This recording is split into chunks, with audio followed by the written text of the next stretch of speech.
তোমরা সবাই কেমন আছো? আশা করি তোমরা ভালো আছো। আমিও ভালো আছি। আর আজকে হচ্ছে রাধা অষ্টমী। তো আমাদের বাড়ির সামনেই রাধাকৃষ্ণের মন্দির আছে। তো ওখানে হচ্ছে সন্ধ্যা আরতি, বলতে সন্ধ্যা আরতি হয়ে গেছে। তো এখন মানে স্নান করাচ্ছে সব, যত মানে এই পাড়াতে যতগুলো গোপাল আছে, কৃষ্ণর মূর্তি আছে, মানে ছোটো ছোটো মূর্তিগুলো হচ্ছে। তো যাদের বাড়িতে আছে সবাই নিয়ে এসছে। তো নিয়ে আসার পরে তো স্নান করাচ্ছে। তো চলো তোমাদের সাথে ওটাই আজকে শেয়ার করবো। তো কেমন করে স্নান করাচ্ছে, কী না করাচ্ছে, তো তোমাদের সাথে শেয়ার করতে, চলো দেখতে থাকো। তো গাইস, আমি চলে এসেছি মন্দিরে। আর দেখো মানে যার গোপাল শেষে সাজিয়ে দিতে একদম সবাই ব্যস্ত হয়ে পড়েছে।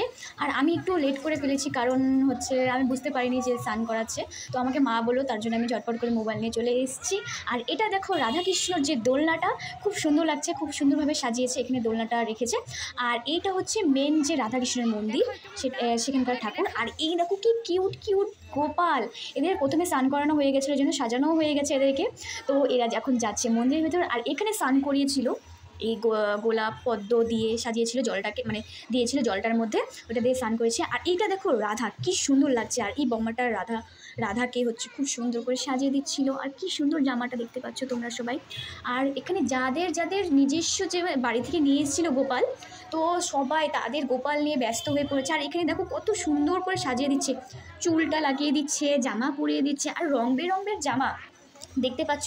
সো গাইস, এই ভিডিওটা এই পর্যন্তই, পরে দেখা হচ্ছে নেক্সট ভিডিওতে। টাটা।